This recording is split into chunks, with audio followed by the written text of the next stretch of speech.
자, 우리 지난주에도 혼의 구원에 대해서 말씀을 나눴지요. 혼의 구원은 우리 혼이 주님의 형상을 닮아가는 것을 말합니다. 우리 인격이라든가 성품, 또 우리의 생각하는 방식이 주님을 닮아가는 것을 말하고 있어요.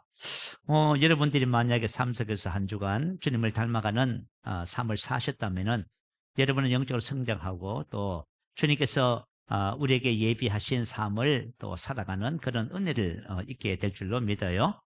자, 우리가 혼의 구원을 이루어야 할 이유에 대해서 말씀을 나눴지요. 첫 번째는 하나님께서 우리 안에서 행하시는 일이 바로 이 일입니다. 주님은 우리의 삶의 전반적인 모든 것을 통하여 우리 혼의 구원을 지금 이루고 계실 거예요. 그 혼의 구원을 통하여 우리는 하나님께서 예비한 삶을 살게 되어집니다.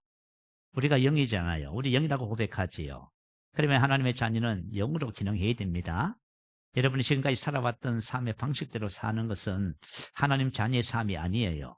그래서 혼의 구원을 이룬다는 것은 너무 중요한 거예요. 자, 오늘은 지난 시간에 말씀을 덜 나눈 부분이 있습니다. 고린도후서 7장 1절이에요. 그런즉 사랑하는 자들아, 이 약속을 가진 우리는 하나님을 두려워하는 가운데 거룩함을 온전히 이루어 육과 영의 온갖 더러운 것에서 자신을 깨끗하게 하자. 자, 이 약속을 가진 우리는, 다시 말하면 하나님께서 우리를 성전 삼고 오셔서 우리 안에서 행하시는 것을 말합니다. 그래서 영혼이 잘된 같이 범사가 잘되고 이런 삶을 말해요. 주님이 저와 여러분 삶에 오셔서 주님께서 우리 앞서 행하시는 거예요. 참 놀랍지 않습니까? 주님이 우리 앞서서 행하시고요. 그리고 범사가 잘 되게 하시는 분이 하나님이시잖아, 그죠? 우리의 삶 속에 이런 일을 이루시기 위해서 우리 성전 삼고 와 계시는 거예요. 자, 그러면은 주님께서 이와 같은 삶을 살기 위해서는 저와 여러분이 준비를 해야 된단 말이에요. 그 준비가 뭐죠? 거룩함을 온전히 이루는 거예요. 그래서 거룩함이 하나님의 백성에게 있어서는 생명보다 귀합니다. 이걸 발견하지 못하면 저와 여러분이 혼의 구원에 마음을 집중할 수가 없게 되어져요. 자, 우리 지난 시간에 사람의 마음의 첫 번째 특성이 뭐라고 했지요? 마음은 창고라고 했지요. 우리가 말하고 행동하고 경험했던 모든 것이 어디 쌓여요? 우리 마음에 다 쌓입니다. 그래서 누가복음 6장 45절에 보면 선한 사람은 마음에 쌓은 선에서 선을 내고 내 마음에 쌓여 있는 것이 나온다, 그 말이에요. 악한 사람은 악한 쌓은 악에서 악을 내나니 이는 마음에 가득한 것을 입으로 말합니다. 자, 오늘은 육과 영의 더러운 것과 우리 혼의 두 번째 특성인 밭에 대해서 말씀을 나눌 거예요. 자, 첫 번째, 육과 영의 온갖 더러운 것에 대해서 말씀을 나눕니다. 자, 육과 영의 온갖 더러운 것이란 것이 뭘까요? 이것은 우리 마음에 절대로 있어서는 안 되는 것이에요. 우리 마음에 만약에 육과 영의 온갖 더러운 것이 쌓여 있잖아요. 그러면 주님이 저와 여러분과 함께 할 수가 없어요. 참 안타까운 거예요. 오늘 이것을 발견하고 이걸 버리는 은혜의 시간을 가지게 되실 줄로 믿습니다. 육의 더러운 것이란 것이 뭐냐 하면 마가복음 7장 21절 23절에 기록해 놨어요. 속에서 곧 사람의 마음에서 나오는 것은 악한 생각, 음란과 도둑질과 살인과 간음과 탐욕과 악독과 속임과 음탕과 질투와 비방과 교만과 우매함이니 이 모든 악한 것이 다 속에서 나와서 사람을 더럽게 하느니라. 자, 육의 더러운 것이란 것은 바로 이런 내용들을 말하고 있어요. 자, 육체의 이런 현저하니 하면서 우리 갈라디아서 5장 19절부터 21절 말씀 나눴지요. 성적인 제 3가지, 종교적인 제 2가지, 그리고 나머지는 미움시기, 질투, 수군수군, 비난, 헐떡하는 모든 것이 뭐지요? 관계 불화이제. 우리 말씀을 나누었어요. 자, 이런 것들이 우리 마음에 있으면 나오는 거예요. 그래서 여러분, 우리가 내가 선한 사람이 되고 악한 사람이 되는 것은 누구의 선택에 달렸어요? 나에게 달렸어요. 다른 사람이 해주는 것이 아니에요. 내가 만약에 선한 것을 쌓아요. 그러면 어때요? 선한 것이 나와요. 내가 만약에 악한 것이 쌓여져 있어요. 그러면 뭐가 나오지요? 악한 것이 나와요. 여러분 말과 여러분 행동과 여러분 표정을 통해서 악한 것이 바깥으로 표출되어 나와요. 이것들이 이제 사람을 이제 더럽게 한다, 이렇게 표현을 했어요. 자, 육의 더러운 것이 마음의 창고에 쌓여 있기 때문에 이 모든 악한 것들이 나와요. 그래서 우리를 더럽게 하는 것입니다. 육의 더러움이란 바로 그런 것을 말해요. 육의 더러운 것으로. 자, 육의 더러운 것으로 스스로를 더럽히면 어떻게 되는지 성경은 두 가지를 말해주고 있어요. 내가 만약에 내 속에 옛것이 있어요. 미움도 있고 용서하지 못하는 마음도 있고요. 원망 불평도 있고 시기 질투도 있고 또 성적인 문제도 있고 그게 있어요. 그런데 이것을 만약에 옛사람을 벗어버리지 않고 가만히 두면 어떻게 될까요? 가만히 두면은 저와 여러분 삶에 두 가지 문제에 심각한 문제가 생겨요. 첫 번째는 뭐냐면 하나님께서 약속하신 그 약속의 삶이 우리 안에서 되어지지 않아요? 하나님 우리와 나와 함께 하실 수가 없어. 그게 가장 큰 문제예요. 그래서 여러분 오늘 이 은혜를 발견하게 되시기 바라요. 자, 우리 구약시대 때 보면 여호수아는 정복전쟁을 기록하잖아요. 자, 그 경관선 여리고를 무너뜨렸습니다. 두 번째 이제 가야 할 성이 바로 아이성이지요. 근데 그 작은 성이었습니다. 근데 그곳에서 이스라엘 백성들이 돌아섰어요. 했습니다.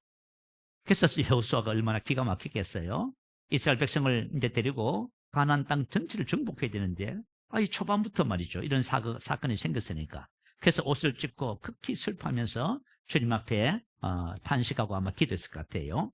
그때 하나님이 뭐라고 말씀하시면 이렇게 말해요. 온전히 바친 물건을 너희 중에 멸하지 아니하면 내가 다시는 너희와 함께 있지 아니하리라. 그래서 이스라엘 자손들이 그들의 원수 앞에서 능히 맞서지 못하고 그 앞에서 돌아섰나니. 다시 말하면 이스라엘 백성 안에 거룩함을 해치는 악한 일이 있었다 그 말이에요. 그래서 그것을 제하기 전에는 하나님이 함께 할 수가 없다는 거예요.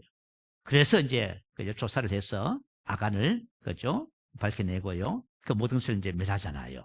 그죠? 그래서 주님이 다시 함께 하셔서 아이성을 정복해요. 우리의 신앙의 삶 속에서 우리가 생각하기에 수단과 방법을 가리지 않고 막 열심히 인생을 살면 될 것 같지요. 그러면 여러분 힘으로 사는 것. 하나님이 함께하는 삶은 그렇게 되는 것이 아니에요. 하나님이 나와 함께하는 삶은요. 우리가 우리의 정체성을 깨닫고요. 우리 속에 있는 육과 영의 온갖 더러운 것을 버리는 데 있어요.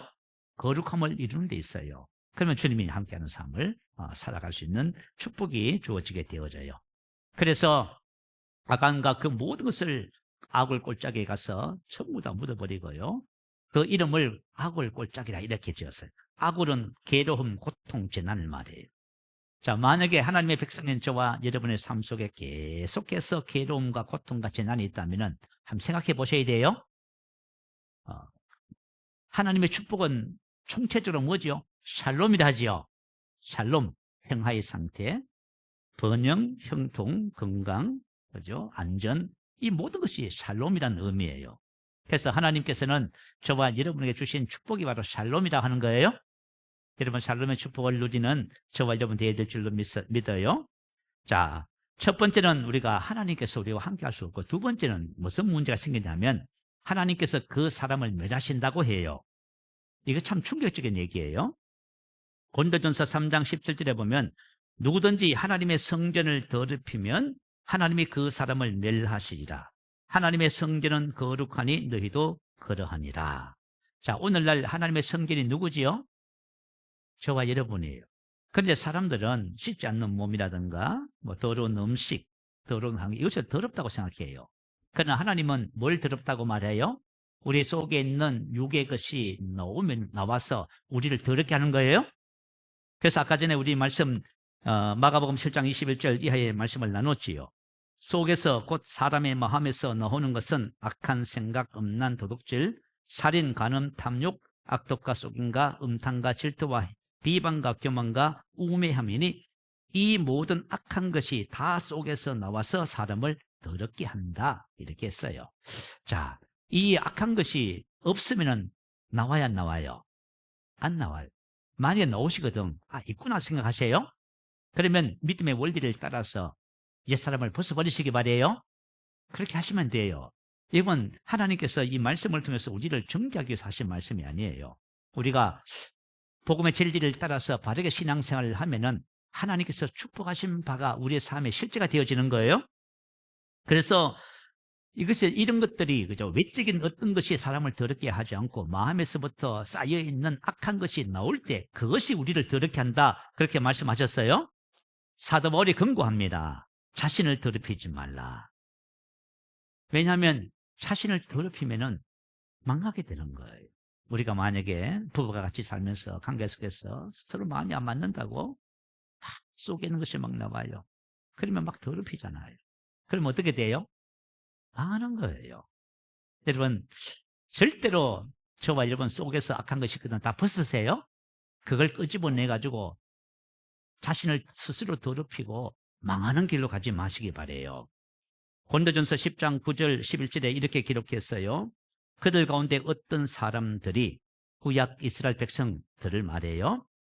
주를 시험하다가 뱀에게 멸망하였나니 우리는 그들과 같이 시험하지 말라. 그들 가운데 어떤 사람들이 원망하다가 멸망시키는 자에게 멸망하였나니 너희는 그들과 같이 원망하지 말라.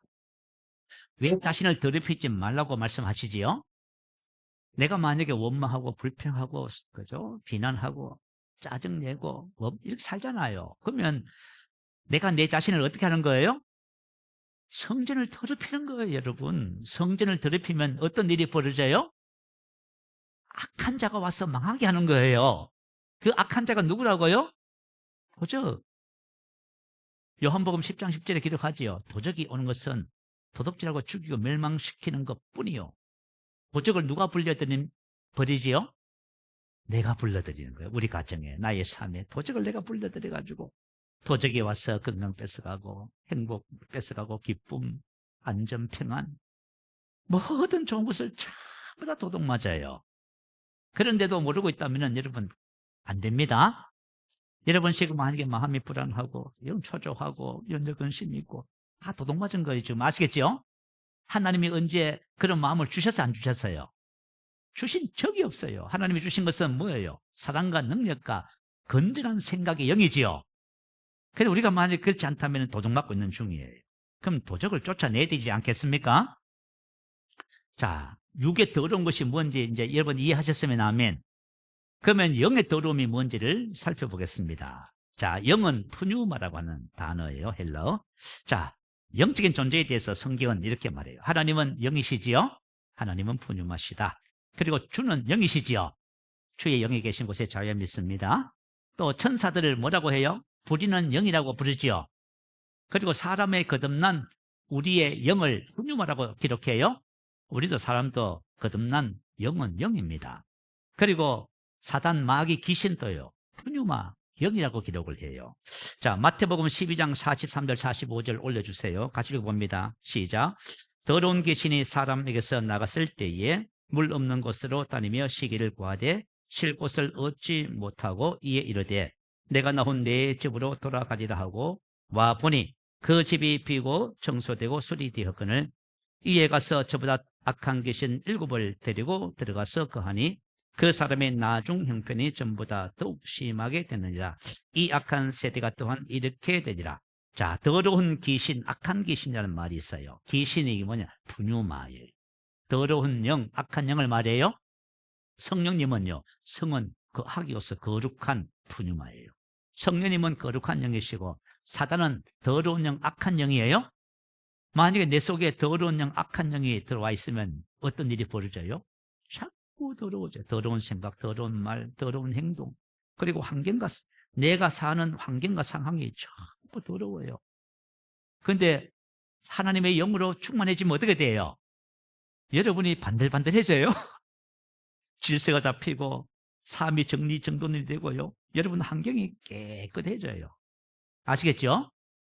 여러분이 되게 중요해요. 이거 다 영적인 것이 얼마나 중요한지 몰라요. 악한 영이 들어앉아 있으면요. 우리 형편이 자꾸 나빠져요. 난 예수 믿었는데 형편이 자꾸 나빠집니다. 육과 영의 더러운 것이 뭔지를 몰라서 그래요.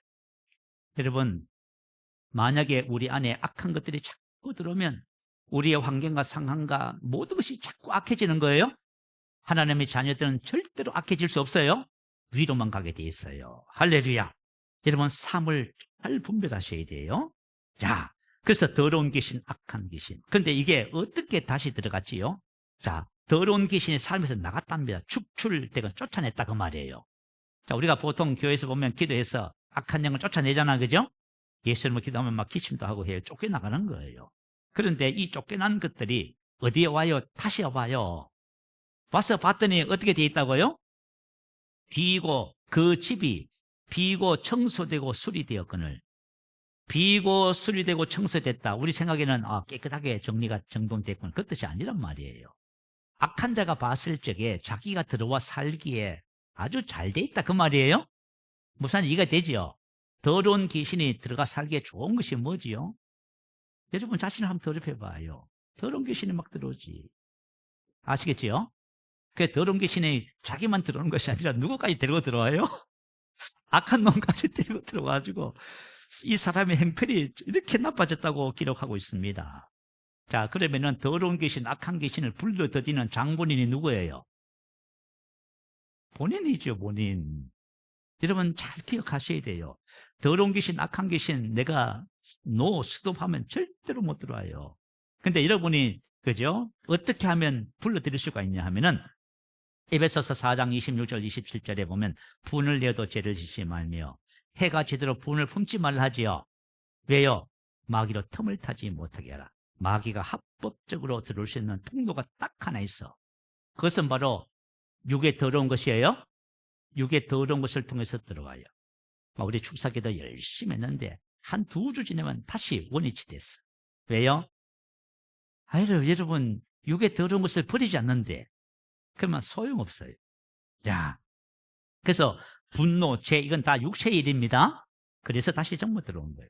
야, 제가 이 간증이 이 말씀과 딱 어울릴 것 같아서 같이 좀 나눴으면 해요. 얼마 전에 제가 새롭게 하셔서 간증 프로를 들었어요. 거기에 이제 나온 한 목사님의 간증이에요. 이 목사님이 주일날 이제 예배를 다 마치고 끝이 났는데 한 성도님이 딸을 데리고 왔어요. 누가 봐도 딸이 이상해. 침을 흘리면서 눈동자가 이상해. 그러면 귀신 들린 거예요. 그래서 기도 받으러 온 거예요.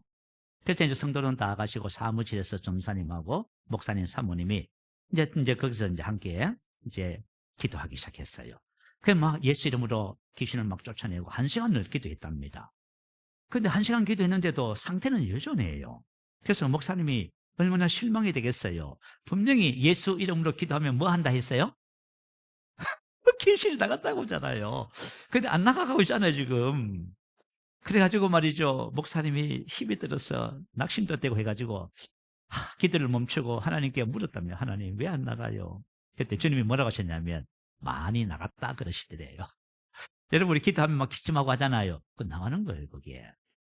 나가는데 뭐라고 하시냐면 대장이 안 나갔답니다. 대장. 그죠? 대장 귀신이 안 나갔대요. 이 대장 귀신이 딱 들어와서 뭐예요? 막 불러들인 거예요. 그것도 다 나가는 거예요. 대장이 안 나갔다는 거예요. 그래가지고 그러면 주님 왜 안 나갑니까? 라고 물었더니 낙태라고 하는 하늘을 딱 주셨대요. 낙태. 그래서 그죠? 전사님하고 사모님 그리고 엄마를 내보냈어요. 그걸 자매하고 이제 혼자서 이제 물어봤어요. 주님께서 낙태라고 하는 단어를 주셨는데 이게 무슨 일이냐고. 그때 처음엔 주저하더니 자백을 했어요. 이 자매가 남자를 만나서 사귀면서 결혼을 약속했대요. 그렇게 하다 보니까 이제 그죠? 잠자리도 같이 하게 되고 임신을 하게 된 거예요. 근데 임신을 하고 나서 남자가 어떻게 됐어요? 이 자매를 배반했어요. 그러니까 어떻게 할 거예요? 아무도 모르는데 낙태를 됐지요. 근데 이걸 자그마치 몇 번 했어요? 4번. 첫 번째 남자 임신하고 배반하고, 두 번째 남자 임신 배반, 세 번째, 네 번째. 이제 자백을 하는 거예요. 그래서 목사님이 자매의 손을 잡고 이제 이 낙태죄를 고백하게, 자백하게 만드는 거예요. 낙태죄에 대해서 하나님께서 죄를 범했다고 고백하게 되고 이렇게 했어요. 그리고 나서 기도했더니 뭐예요? 그 대장 귀신이 쫓겨나갔습니다.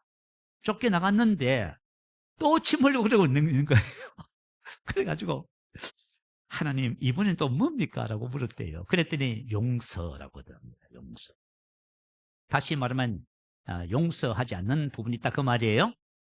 저와 여러분이 기도받는데 악한 영이 안 나간다. 그러면 여러분 삶을 돌아보셔야 돼요. 아시겠죠? 당연히 나가게 돼 있어요, 여러분. 예수 이름이면 모두 무릎에 꿇게 돼 있어요. 근데 죄는 합법적으로 악한 영을 불러들이기 때문에 이 문제가 육에 더러운 것이 해결 안 되면 악한 영이 안 나가는 거예요. 어떤 사람은 기도를 막 1시간, 2시간씩 해요. 그러면 막, 그죠? 그러면 나가, 안 나가, 나가, 안 나가. 다 실험을 해요. 근데 한참 하다 보면 이 악한 영이 뭐라고 하는지 아세요? 나도 너무 괴로워서 나가고 싶은데 못 나간다는 거야. 왜 못 나가요? 합법적인 문제가 있는 거예요, 여러분. 하나님의 나라 법칙은 그냥 되는 게 아니에요. 얼렁뚱땅, 그죠? 뭐 치료가 되고 회복되고 그런 게 아니란 말이에요. 항상 진리를 따라 법을 따라서 되는 거예요. 그러니까 여러분들 우리가 하나님의 말씀에 무관심하잖아요. 문제가 해결 하나도 안 돼요. 말씀을 정확하게 알면은 다 해결돼요. 이게 너무너무 중요한 거예요, 여러분. 그래가지고 이제 용서. 그래서 이제 목사님 생각에는 당연히 이 네 남자를 용서 못하겠지 생각한 거예요. 그래가지고 이제 물었어요. 용서라고 하시는데 네 남자를 용서했냐고. 다 용서했답니다. 마음에 하나도 끓이지 않고 다 용서했습니다.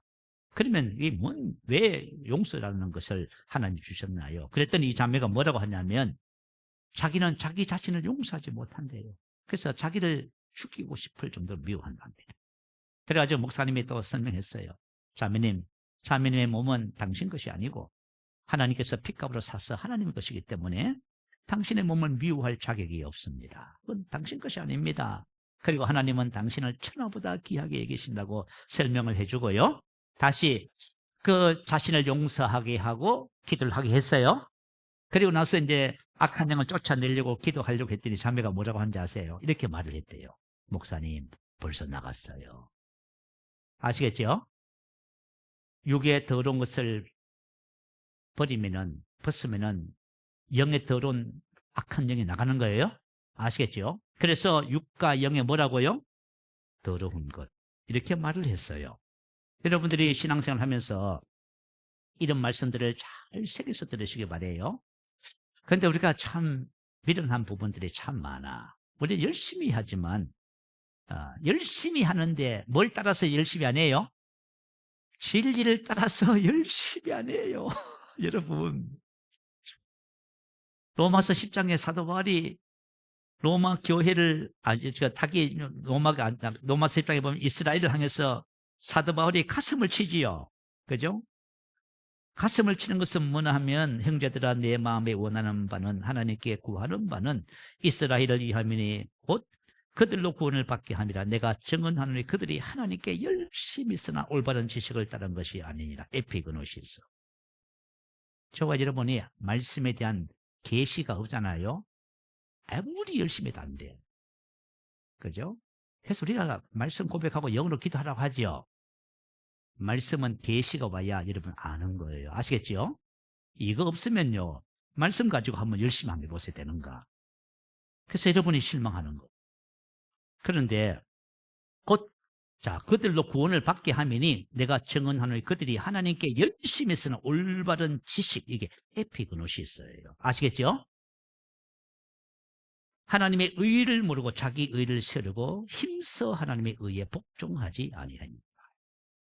예수 그리스도가 하나님의 의지요. 근데 막 의롭게 살려고 막 열심히 평생을 노력하는. 그럼 너 그 의롭게 되나요? 안 되는 거예요. 그냥 그 예수 그리스도가, 내 안에 계신 예수 그리스도가 나의 의입니다. 여러분 얼마나 아시겠죠? 참 하나님의 말씀이 간단해요. 자, 여러분 신앙생활 하면서 복음의 진리를 따라서 신앙생활 하시기 바래요. 자, 혼의 두 번째 특성에 대해서 말씀을 나누겠습니다. 자, 혼의 첫 번째 특성은 우리의 혼은 마음은 창고라고 했고요. 두 번째는 밭이에요. 오늘 본문 말씀을 잘 봐요. 뿌리는 자는 말씀을 뿌리는데 어디 뿌리는 거예요? 밭에다 뿌리는 거예요.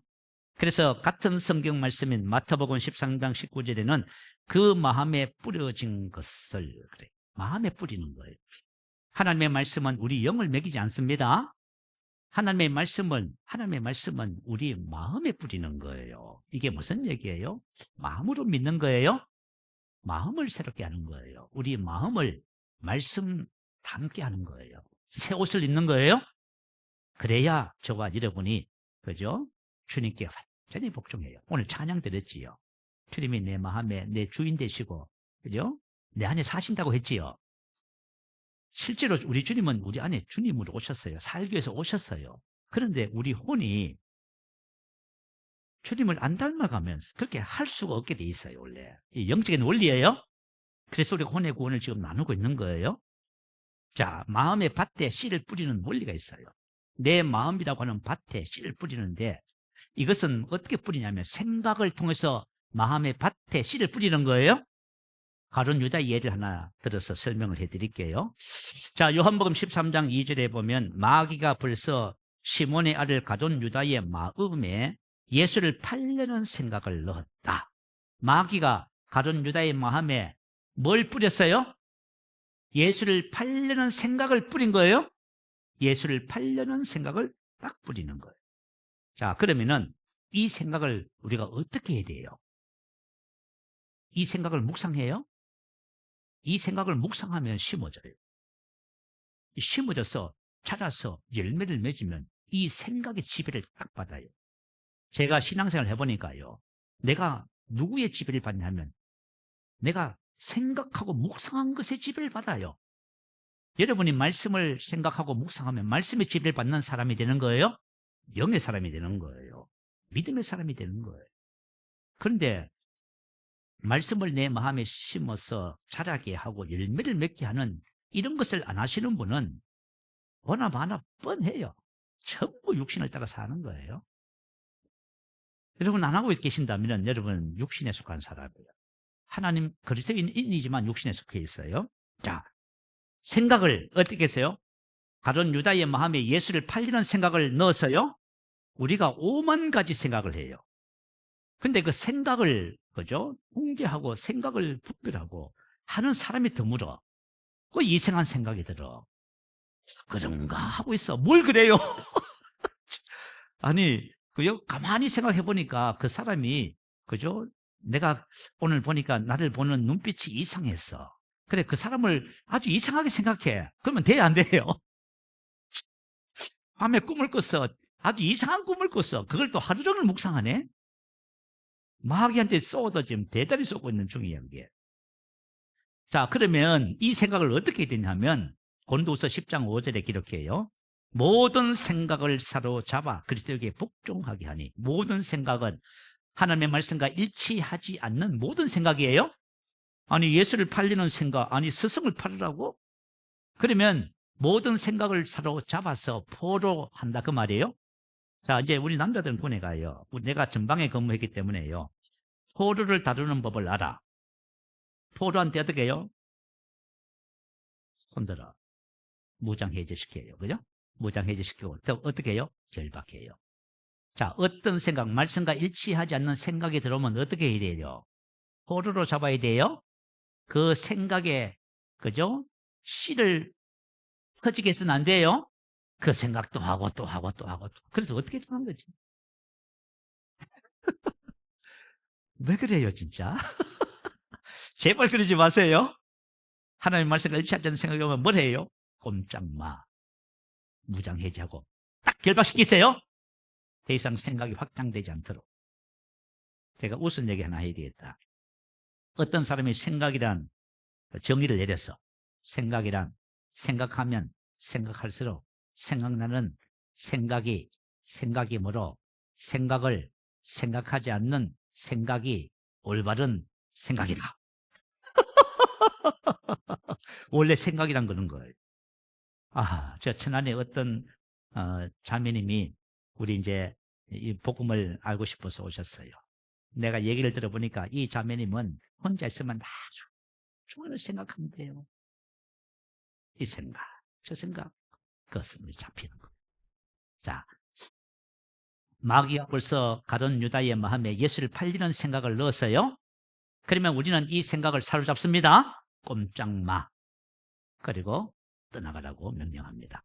자, 앤드루 워메 목사님께서 앤드루 워메 케니스 에긴 목사님께서 책에 이런 글을 썼어요. 새가 머리 위로 지나가는 것은 어쩔 수 없지만 새가 만약에 머리 위에 둥지를 틀고 알을 놓고 새끼를 깔 때는 그렇게 해서는 안 됩니다. 그러셨어요? 생각은 수없이 지나갈 수 있어요. 그러나 생각이 그죠? 우리 속에 자리를 잡고 심어져서 결과가 나올 때까지 묵상하는 것은 어리석은 일입니다. 그건 절대로 하면 안 돼요. 그래서 제가 이제 만약에 하나님의 말씀과 일치하지 않는 생각이 들어오잖아요. 그러면 제가 본도서 10장 5절을 딱 선포해요. 모든 생각을 사로잡아 그리스도에게 복종한다. 자, 이 생각은 예수 이름으로 떠나가라. 나는 이 생각을 사로잡는, 아시겠죠? 훈련하세요. 나는 지금 내가 지금 들어온 이 생각을 어떻게 해요? 사로잡습니다. 그래, 그리스도에 복종시킨다. 예수 이름으로 떠나가. 하고 그 생각을 던져버립니다. 자, 저만 여러분이 만약에 이 생각을 계속 묵상하면 결국은 생각의 지배를 받아서 행동하게 돼 있어요. 자, 가룟 유다가 어떻게 했냐면 생각을 묵상했어요. 누가복음 22장 3절에 보면 12 중에 하나인 가룟이라 부르는 유다에게 사탄이 들어가니 이에 유다가 예수를 넘겨줄 방도를 의논하며, 자, 예수를 그죠? 생각을 넣었더니 이걸 묵상했어. 그래서 사탄이 들어갔어. 그래서 유다가 어떻게 해요? 행동을 옮긴 거예요. 그래서 대제사장과 성전 경비대장을 찾아갔어요. 뭐라고 의논을 해요? 내가 예수를 넘겨줄 테니까 돈 내시오. 의논을 했어요. 그래서 그들이 기뻐하여 돈을 주기로 언약하는지라. 생각이 얼마나 무서운지 아시겠죠? 여러분, 사람은 자기의 생각의 한계를 벗어날 수가 없어요. 그래서 사람을 알아야 돼요. 사람을 알아야 돼. 자, 지금의 나는 나의 생각과 똑같아요. 내가 영의 생각을 하면은 영의 사람이에요. 육신의 생각을 하면요, 육신의 사람이요. 잠언서 23장 7절에 보면 대저 그 마음의 생각이 어떠하면 그 위인도 그러한즉. 자, 이 말씀의 뜻은 뭐냐면 그가 그 마음에서 생각하는 것과 같이 그도 그렇다. 그는 마음에 생각하는 바로 그런 사람이기 때문이다. 다시 말하면 내가 하는 생각이 바로 누구예요? 나예요. 그런데 이 생각에 대해서 좀 여러분 이제 뭐 뇌과학을 통해서 많이 배우셨지만 좀 들어보셔야 돼요. 사람의 생각은 각각 이렇게 존재하지 않고요, 하나의 덩어리로 존재한다 그래요. 그래서 이 생각의 덩어리로 존재하기 때문에 이 생각의 덩어리에서 나오는 생각은 그 범주를 벗어나지 않는 거예요. 만약에 플라스틱으로 이런, 그죠, 반죽이 해를 만들잖아. 그러면 틀을 만들잖아요. 틀에다가 플라스틱을 부어요. 그러면 똑같은 것이 나오지요. 그래서 정말 여러분이 왜 그렇게 생각하고 사는지 아세요? 여러분, 이 생각의, 그죠? 생각의 덩어리, 이 생각의 틀이 그렇게 지금 형성되어 있어서 그래요. 부부가 만나서 살아보면은 달라도 너무 달라. 왜 그래요? 생각의 틀이 달랐어요. 그래서 여러분, 이 생각의 덩어리를 성격의 틀이라 하는 거예요. 그리고 이 생각의 틀 덩어리를 다른 말로 하면은, 그죠? 전제, 신념, 근본적 헌신, 이렇게 다른 것으로 표현해요. 전제가 뭐지요? 이미 깔려있는 모든 생각의 판단 기준이에요. 이미 여러분에게는 모든 생각의 판단 기준이 딱 깔려있어. 이 복음을 딱 전해보니까요, 처음 접하는 분들, 야, 정말 놀랄 노자예요. 나도 아마 옛날에 그랬을 것 같아요. 제가 이 복음을 전해드려요. 그러면 이분이 다음에, 그죠? 질문을 해요. 질문을 하면서 뭐라고 하는지 아세요? 목사님, 이 말씀을 저는 이렇게 이해를 했는데 맞습니까? 아닌데요? 이게 왜 그런지 아세요? 전혀 다르게 받아들이고 있어요. 왜요? 생각의 틀 때문에. 주님께서 채찍에 맞으면 남을 입었지요. 그럼 여러분 다 났었잖아. 근데 그렇게 받아들이는 사람 있어요, 없어요? 없어요, 여러분. 말로는 그렇게 얘기하지. 치유받았습니다. 그러죠. 근데 뭐가 안 바뀌어요? 이걸 말씀으로 이 생각의 틀을 안 바꾼 거예요. 그래서 말씀으로 믿음을 못 사는 거예요, 여러분. 무슨 알겠지요? 그래, 여러분, 이 생각의 틀이 너무 중요한 거예요. 그래서 우리 전제, 이미 깔려있는 모든 생각의 판단 기준, 사고방식이라 하잖아, 그죠? 사람은 자신의 전제에 대해 질문하거나 의심하지 않는다고 해요. 그리고 자신의 전제를 굳게 믿어요. 그죠? 그걸 가지고 뭐라 해요? 신념이라잖아. 신념이 강하다. 우리는 뭐가 강하다? 믿음이 강하다 하잖아요. 그 신념이 강한 거예요. 전제가 신념이 강한 분은요, 거기에 인생의 삶을 올인하잖아요. 그래서 근본적 헌신이라고 하는 거예요. 자, 사람을 바꾸려면 뭘 바꾸면 돼요? 생각의 틀을 바꿔야 되는 거예요. 아시겠죠? 생각의 틀을 바꿔야 돼요.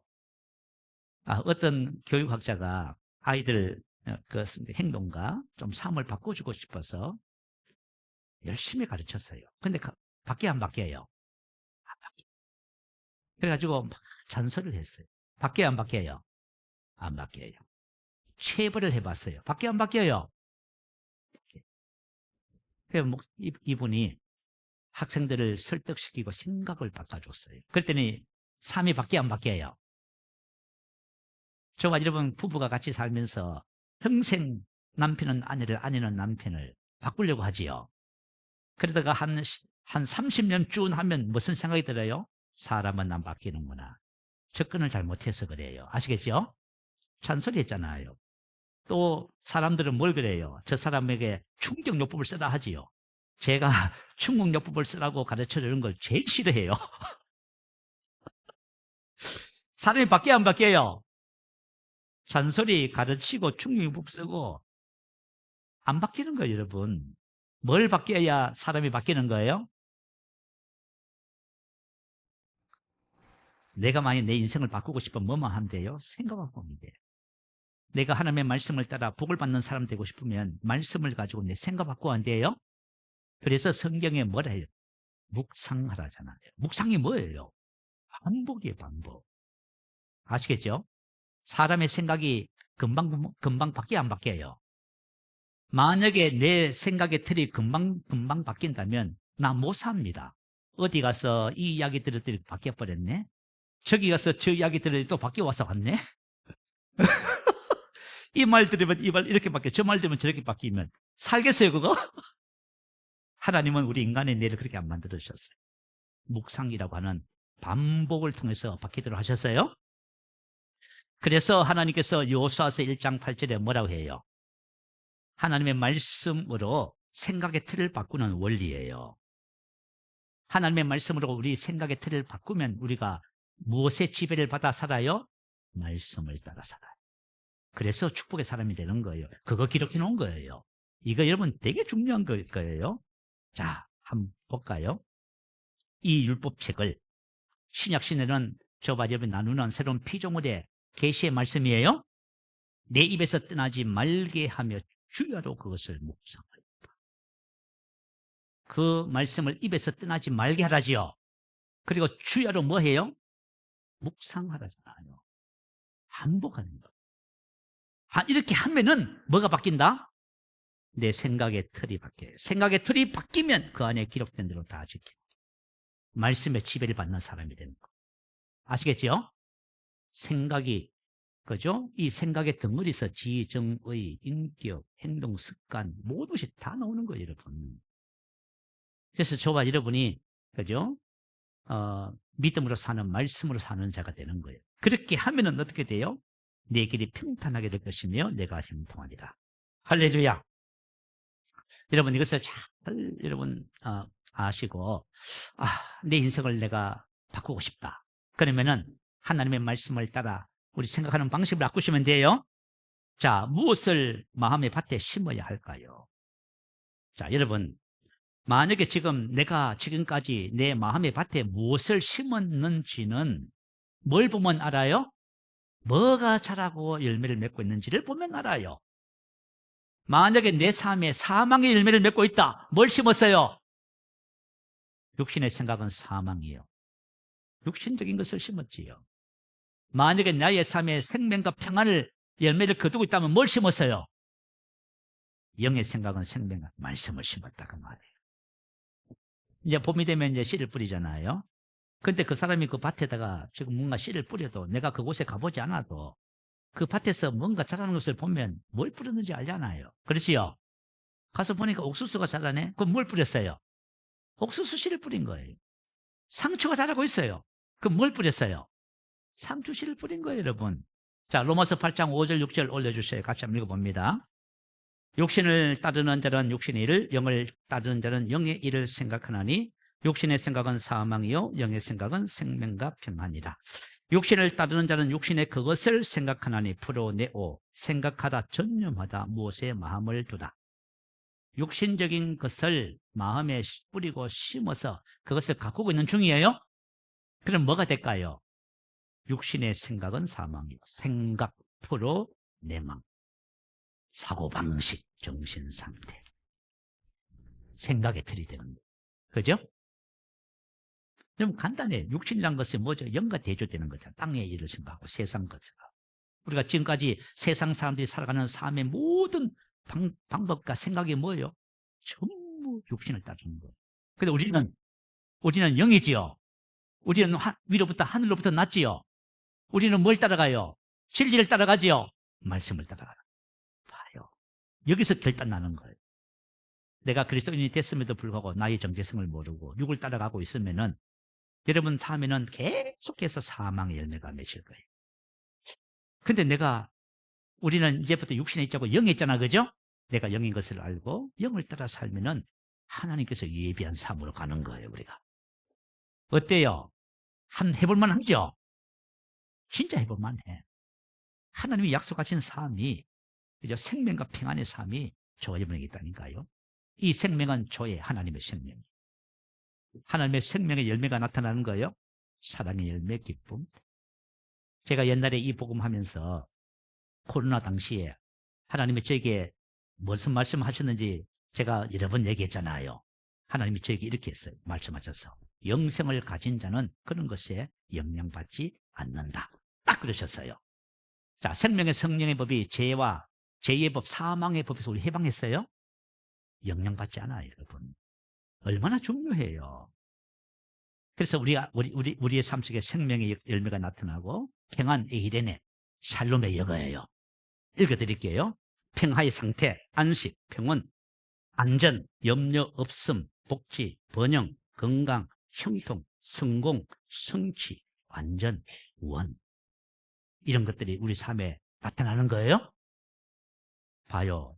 저와 여러분 이 세상을 살면서 원하는 모든 것이 있지요. 모든 것이 다 있잖아. 바로 그리스도 예수 안에, 진리 안에 다 있어요. 이야. 그래서 저와 여러분이 인생의 삶을 사시면서 우리 마음의 밭에 영을 따르는 자는 영의 그것을 생각하는, 이거 심으세요?